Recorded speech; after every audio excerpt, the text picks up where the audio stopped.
सस्ता सोना देने के नाम पर शातिर बदमाशों ने करी 10 लाख रुपए की ठगी। बदमाशों ने घर में खुदाई के दौरान निकला सोना सस्ते दामों में बेचने की बात कहकर पीड़ित को जयपुर के चांदपोल में लिया झांसे में। नकली सोना देकर अजमेर की पुरानी आरपीएससी के पास बस स्टैंड पर की ठगी। पूर्व में जयपुर में पीड़ित के द्वारा चेक करने को दिया था असली सोना। विश्वास में आकर पाली निवासी पीड़ित लखन सिंह आया झांसे में।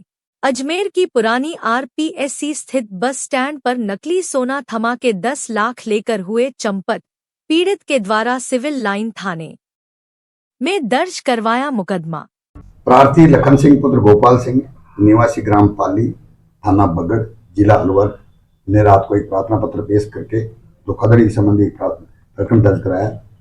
प्रार्थी ने बताया कि मैं 8 मार्च को अलवर से जयपुर मेरी पत्नी के साथ में सामान खरीदने के लिए जयपुर चांदपोल आया था।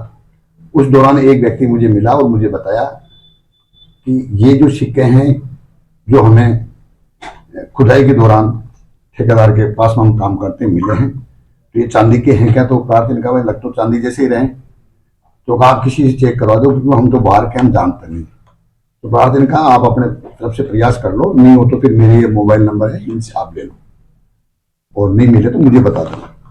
उसके बाद में आपने अपने दोनों सामान खरीद के वो भी चला गया, प्रार्थी भी चला गया। फिर अगले दिन सुबह सोटवा सर्किल के लिए उसने आरोपी ने टेलीफोन किया प्रार्थी को कि आप सोटवा सर्किल आ जाओ और ये हमारा सामान चेक करवा दो।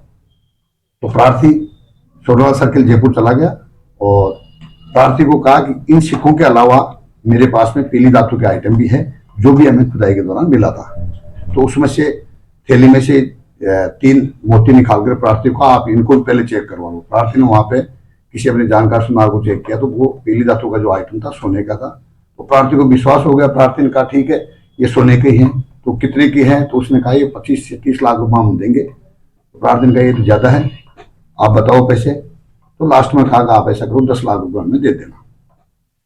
10 लाख रुपए यहाँ पड़ने के बाद में प्रार्थी भी अपने घर चला गया और वो भी घर चला गया। और 10 तारीख को फिर प्रार्थी के पास में उनके द्वारा फिर कॉल आता है कि आज हम अजमेर जा रहे हैं, हमारा ठेकेदार ने अजमेर में काम लिया है, तो अजमेर पहुंचने के बाद में आपको हम कॉल कर देंगे।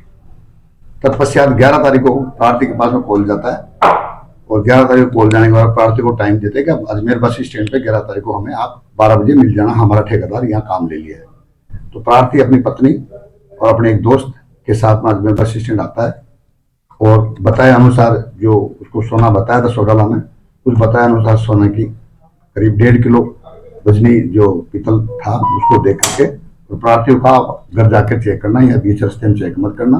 तो प्रार्थी वापस वो लेकर के चली और जयपुर चला गया। जयपुर जाकर जब उसने चेक किया तो वो पीतल का आइटम मिला। प्रार्थी ने यहाँ पे उसको 10 लाख रुपए दे दी तो वो भी लेके चले गए। कल शाम को प्रार्थी करीब 8:30-9 बजे जयपुर से आकर के प्रखंड धोखाधड़ी होने का प्रखंड दर्ज कराया। सर पूरा मामला कहाँ का है? नहीं, इससे 3-4 रोज से पीछा कर रहे थे जयपुर में, कंटिन्यू फोन से प्रार्थी के फोन से कंटिन्यू फोन कर रहे थे और प्रार्थी को झांसे में लेने के लिए बार बार कॉल करके कभी ये कहते इतने में नहीं देंगे, कभी ये कहते इतने में नहीं देंगे, क्योंकि लगातार वो कभी प्रार्थी उनको 7 लाख के लिए कह रहा था, कभी 8 लाख के लिए कह रहा था, परंतु वो कहा इससे कम तो हम नहीं देंगे, 10 से कम नहीं देंगे। तब प्रार्थी ने अपने पैसों की व्यवस्था करके। सर जो पैसों का लेन देन हुआ था जो इन्होंने नकली दिया, ये क्या अजमेर की घटना है? ये अजमेर की घटना है। अजमेर में किस जगह की? अजमेर बस स्टैंड के बाहर आरपीएससी पुरानी आरपीएससी के सामने। सर प्रार्थी की शादी देना चाहता है। प्रार्थी के परिवार में कोई शादी का प्रोग्राम था तो उसने देखा भाई सस्ता आ रहा है सोना, उसने विश्वास करके उसको दे लिया, क्योंकि उसको पहले जो इसमें से मोती तोड़ के दिए थे इस थैली में से उनको प्रार्थी द्वारा चेक करवाए तो असली थे, इसलिए प्रार्थी को विश्वास हो गया भाई उसी में से उसी लड़ में से उसने तोड़ के मोती दिए थे, 3 मोती वो असली थे। सर प्रार्थी कौन है और कहाँ का रहने वाला? प्रार्थी लखन सिंह गोपाल सिंह, गांव इसका पाली तहसील बगड़ जिला अलवर का ये रहने वाला।